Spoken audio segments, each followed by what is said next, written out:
सर्वेभ्यो नमो नमः। Online tuition पर आपका स्वागत है। आज का विषय है अथर्ववेदीय ब्राह्मण। जिस अथर्ववेद का एकमात्र ब्राह्मण गोपद ब्राह्मण के बारे में विस्तार से पढ़ेंगे। तो सबसे सबसे पहली बात कि अथर्ववेद का एकमात्र ब्राह्मण ग्रंथ गोपद ब्राह्मण है। और इसका जो प्रथम मंत्र है वो शन्नो देवी रविष्टय आपो भवन्तु पीतये शंयो रवि स्रवन्तु नः। और इसका नामकरण कैसे हुआ? क्योंकि इसके रचयिता गोपद ऋषि है और गोपद गुप्त धातु से बना है। और अथर्वांगिरसों को भी गोपतारह कहा जाता था।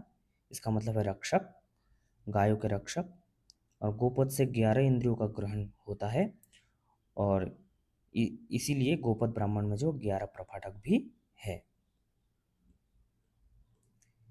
फिर आगे चलते हैं गोपद ब्राह्मण का प्रतिपाद्य विषय। तो गोपद ब्राह्मण को दो भागों में विभक्त किया गया है, पूर्व भाग, उत्तर भाग। पूर्व भाग में 5 प्रपाठक है, उत्तर भाग में 6 प्रपाठक है। कुल 11 प्रपाठक हैं।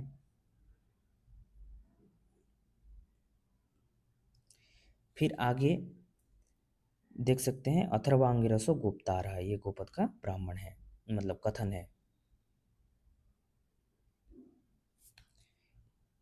फिर आगे चलते हैं, कुछ प्रमुख संदर्भ लेते हैं, जो इंपॉर्टेंट बातें हैं वो पढ़ लेते हैं। जैसे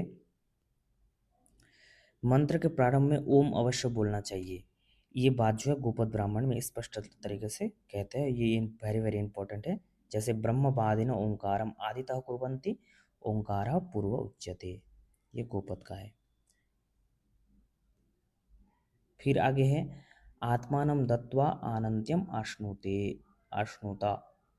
फिर है कि मनसैव ब्रह्मा ब्रह्मत्वम करोति, तो ब्रह्मा की श्रेष्ठता मन से ही होती है। फिर धर्मो हैनम गुप्तो गोपायति, ये भी गोपद ब्राह्मण का है। श्रेष्ठाम धियम क्षयति, ये भी गोपद ब्राह्मण का है। फिर आगे है एक प्रसिद्ध सुभाषित है, परोक्ष प्रिया इव ही देवा प्रत्यक्ष द्विषः, ये भी गोपद ब्राह्मण का है। फिर को धातु किम प्रातिपदिकम किम नामाख्यतम, ये भी गोपद ब्राह्मण में ऐसा कथन आता है। ये सारे के सारे इंपॉर्टेंट वाक्य हैं, आपको नोट डाउन कर लेना है और नोट डाउन करके फिर रिवीजन करते रहना है। फिर है स वा एष आदित्य न कदाचनास्तमयति नोदयति, ये भी गोपद ब्राह्मण का है। फिर कुछ भौगोलिक नाम है, आजकल भौगोलिक नाम बहुत ज़्यादा पूछे जा रहे हैं, तो इसलिए आप ये स्वतः ही इम्पोर्टेंट हो जाता है। तो कुरु पांचाल, अंग, मगध, काशी, कौशल्य, शाल्व, मत्स्य, शवस, उशिनर, तो इन सब जनपदों का उल्लेख इस गोपद ब्राह्मण में आता है। फिर है कि इस प्रसंग में चक्रवर्ती राजा मानधाता का भी उल्लेख इसमें आता है। फिर अथर्ववेद के 5 उपवेद है जो गोपद ब्राह्मण में ही उल्लेख है, जैसे सर्पवेद, पिशाच वेद, असुर वेद, इतिहास वेद, पुराण वेद। तो इस प्रकार से जो है गोपद ब्राह्मण का भी संपूर्ण परिचय हो समाप्त होता है। और ऐसे ही वीडियो कंटिन्यूअसली प्राप्त करने के लिए आप चैनल को अवश्य सब्सक्राइब करें। और यहाँ तक जुड़े रहने के लिए आपका बहुत बहुत धन्यवाद।